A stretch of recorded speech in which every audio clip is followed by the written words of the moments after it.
नमस्कार, आप देख रहे हैं आज तक। आपके साथ मैं हूं सईद अंसारी। मुंबई में 26/11 हमले के केस को लेकर एक ऐतिहासिक कदम उठाया गया है।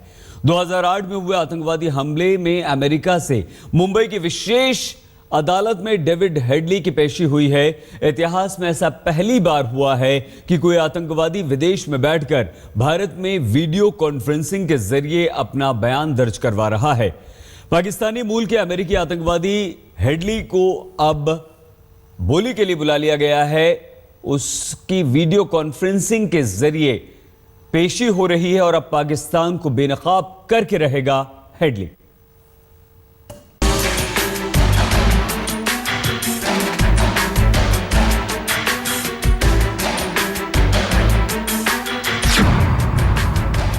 छब्बीस 11 के मास्टरमाइंड की भारत में पेशी।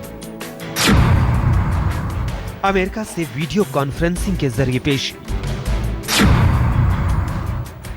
पाकिस्तान को हिला देगी हेडली की गवाही। डेविड कोलमैन हेडली मुंबई हमलों की साजिश का मास्टरमाइंड। पाकिस्तान में जन्मा और फिर अमेरिकी नागरिक बना हेडली ने लश्कर के साथ मिलकर क्या किया, ये बताने के लिए वो खुद राजी हुआ है। लश्कर चीफ हाफिज सईद के साथ मिलकर डेविड हेडली ने किस तरह मुंबई को लहूलुहान कर दिया था, नवंबर 2008 में हुए हमलों के पीछे उसका क्या रोल था, ये सब कुछ बताने के लिए वो खुद राजी हुआ है। और ऐसा दुनिया के इतिहास में पहली बार हुआ है। एक अहम कदम मैं मानूंगा। 26/11 का आतंकवादियों को क्या मकसद था, इस आतंकवादी में कौन शामिल थे और किस तरह से उन्होंने अंजाम उसको दिया, इसकी जानकारी हमें चाहिए। मुझे लगता है कि ये पहली बार हमारे देश में ऐसा हो रहा है। एनआईए और भारत सरकार की कोशिशें रंग लाई। उसी का नतीजा है कि मुंबई हमलों की साजिश में शामिल अमेरिकी आतंकी David Coleman Headley video conferencing के जरिए गवाही के लिए तैयार हुआ। हेडली ने मुंबई की विशेष अदालत के सामने बयान दर्ज कराने की इच्छा जाहिर की थी। 10 दिसंबर 2015 को मुंबई की विशेष कोर्ट ने हेडली की अपील मान ली। डेविड हेडली को 8 फरवरी 2016 को पेशी का आदेश दिया गया। अमेरिका में गुमनाम जगह से हेडली की वीडियो कॉन्फ्रेंसिंग तय की गई। हेडली ने कोर्ट से कहा है कि वो अभियोजन पक्ष की मदद करना चाहता है। मुंबई की स्पेशल कोर्ट के जज GS सनाफ के सामने सुबह 7 बजे से हेडली के बयान दर्ज करने का समय तय हुआ। सूत्रों के हवाले से खबर है कि हेडली ने पूरी साजिश में अपनी भूमिका को लेकर सारी बात बता ली। अमेरिका से वीडियो कॉन्फ्रेंसिंग के जरिए डेविड हेडली की पेशी को लेकर एनआईए ने काफी सक्रियता दिखाई थी। एनआईए ने ही हेडली की इस पेशी के लिए कई कोशिशें की थी। एनआईए ने पिछले हफ्ते मुंबई की विशेष अदालत में एक याचिका दाखिल की थी। एनआईए ने कहा था कि उसके पास हेडली के खिलाफ अहम सुराग है। 26/11 हमलों से पहले हेडली की मुंबई में मौजूदगी के भी सबूत अदालत को दिए। हेडली और हाफिज सईद की एक तस्वीर भी एनआईए ने अदालत को बतौर सबूत दी है। विशेष कोर्ट ने वीडियो कॉन्फ्रेंसिंग के जरिए पेशी की अपील मान ली। अमेरिकन कोर्ट ने उसको 25 साल की तो सजा दी थी, लेकिन जो आज ग्लोबल टेररिज्म का प्रॉब्लम है, मुझे लगता है कि यूएस गवर्नमेंट ने भी इसमें काफी हमें मदद की है और मैं उनकी भी सराहना करना चाहता हूं। डेविड कोलमैन हेडली की गवाही न केवल भारत के लिए अहम है, बल्कि ये पूरी दुनिया के सामने पाकिस्तान को बेनकाब करने के लिए भी बेहद जरूरी है। जिस हेडली के जरिए पाकिस्तान ने 26/11 हमलों की साजिश रची, अब वही हेडली पाक का नापाक चेहरा दुनिया के सामने ला रहा है। साहिल जोशी के साथ मुनीश चंद्र पांडे, मुंबई आज तक। डेविड हेडली ने न सिर्फ मुंबई की रेकी की, बल्कि हेडली ने तमाम वीडियो और नक्शे भी बनाए और उसने ये सब कुछ पाकिस्तान में लश्कर के आकाओं को सौंप दिया। हेडली की इसी रेकी के बाद सीमा पार से सारी साजिश को मुंबई में अंजाम दिया गया।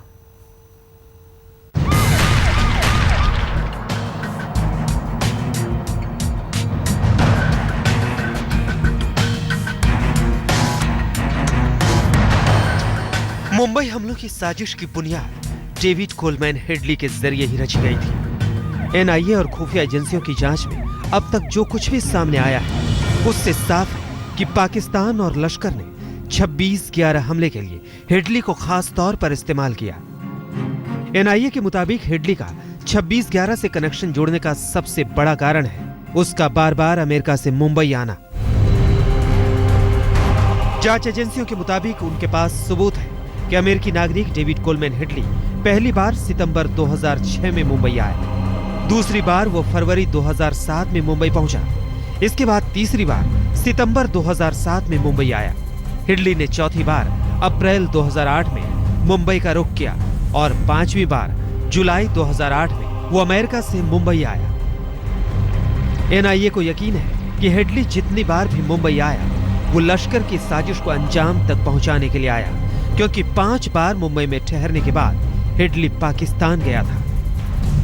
एनआईए के मुताबिक हेडली ने मुंबई में 5 बार रुकने के बाद रेकी की और फिर पाकिस्तान जाकर हाफिज सईद से मुलाकात की। यहीं पर हेडली और हाफिज ने हमलों का प्लान बनाया।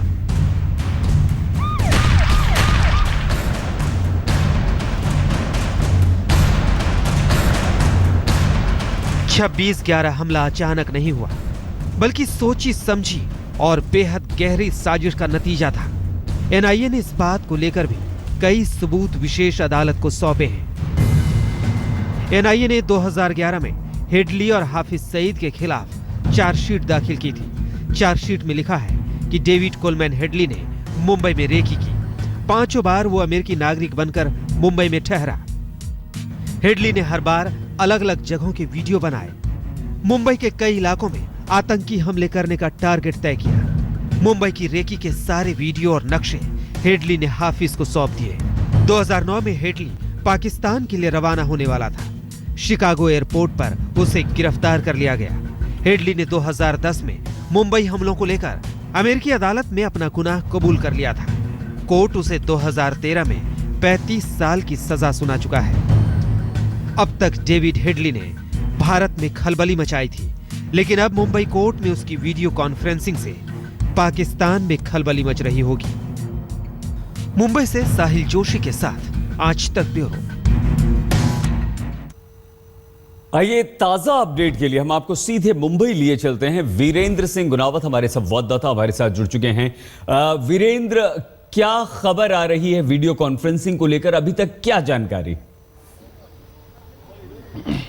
सईद भाई, यहाँ जो गवाही का जो पूरा एक सिलसिला सुबह 7 बजे से शुरू हो चुका है। डेविड हेडली इस वक्त जस्टिस G.A. सनाप के सामने अपनी गवाही देना शुरू कर दिया है।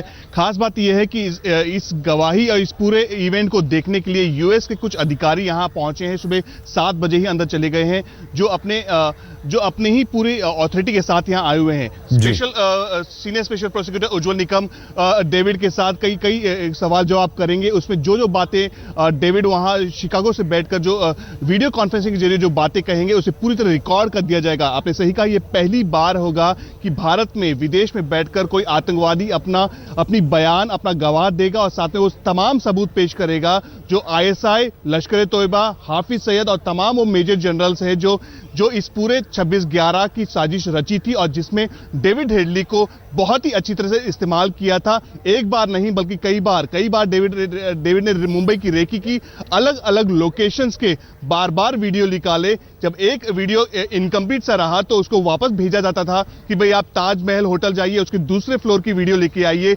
आप मुंबई के समंदर किनारे की ये वीडियो लेके आइए। तो तमाम जो लोकेशन के GPRS के तहत तो पूरी जो डिटेल्स थी जो पाकिस्तानी जो पूरी जो साजिश करता है उनके हाथ में सौंपी थी और ये बात खुद डेविड हेडली ने US कोर्ट में मानी है। तो ये सभी बातें आज इस वक्त मुंबई के सेशन कोर्ट में रखी जाएगी।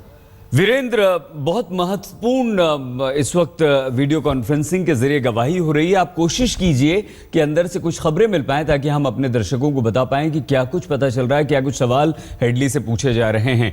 तो वीरेंद्र लगातार हमारे साथ रहेंगे, उनसे हम बातचीत करते रहेंगे। लेकिन डेविड हेडली अकेला नहीं है जो मुंबई हमलों का गुनहगार है, बल्कि लश्कर कमांडर ज़कीउर रहमान लखवी, हाफिज सईद और कई आतंकवादियों ने मुंबई हमलों की साजिश एक साथ मिलकर रची थी।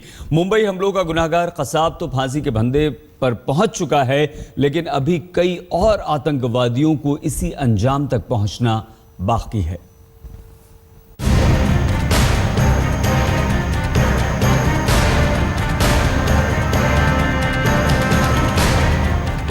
हेडली, हाफिज सईद और फिर आमिर अजमल कसाब। कुछ इसी कड़ी में मुंबई हमलों की साजिश रची गई। हेडली ने रेकी की, हाफिज सईद ने हमलों की साजिश तैयार की और आमिर अजमल कसाब समेत बाकी आतंकियों ने हमले किए। मुंबई में 166 लोगों की मौत और 300 लोगों को घायल करने वाले गुनहगारों की लंबी फहरिस्त है। एनआईए के मुताबिक हेडली की रेकी के बाद 10 पाकिस्तानी आत्मघाती आतंकी समुद्र के रास्ते मुंबई आए। 26 से 29 नवंबर के बीच hotel Taj palace, Oberoi hotel, Colaba, Nariman house, Chhatrapati Shivaji terminal और सांता क्रूज में हमले किए। इन हमलों में कुल 10 आतंकी शामिल थे, जिनमें से 9 को मार गिराया गया। आमिर अजमल कसाब को सुरक्षा एजेंसियों ने जिंदा गिरफ्तार किया था। 21 नवंबर 2012 को उसे पुणे की यरवड़ा जेल में फांसी दे दी गई थी। मुंबई हमलों की साजिश में अब्दुल वाजिद, मजहर इकबाल, हमद अमीन सादिक, शाहिद जमील रियाज, जमील अहमद और यूनिस अंजुम 6 साल से पाकिस्तान की आदियाला जेल में बंद है। भारतीय जांच एजेंसियों का दावा है कि हमले की कमान लश्कर के ऑपरेशन कमांडर जकीउर रहमान लखवी के हाथों में थी। उसने हेडली के बताए हुए एक एक ठिकाने पर ज्यादा से ज्यादा नुकसान पहुंचाने के लिए पूरी प्लानिंग की थी।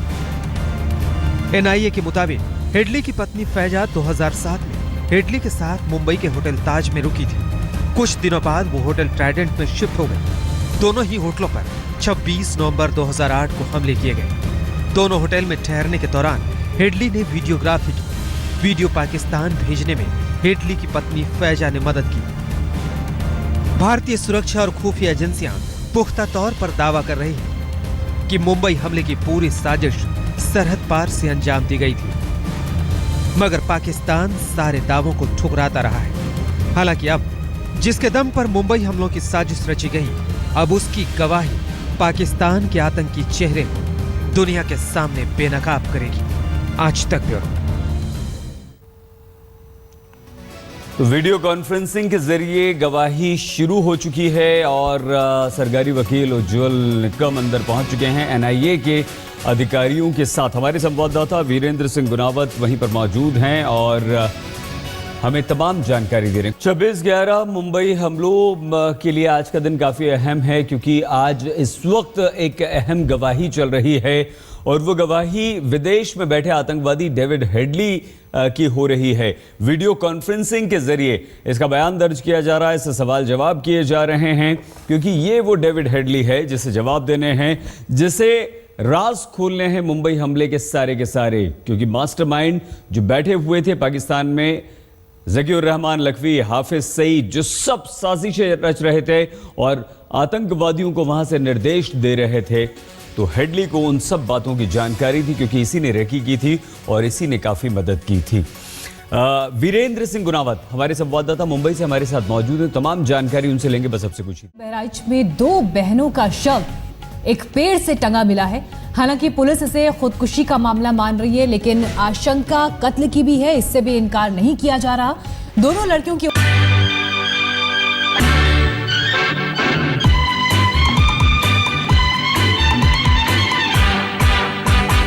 केजरीवाल मोटर चली पम पम पम।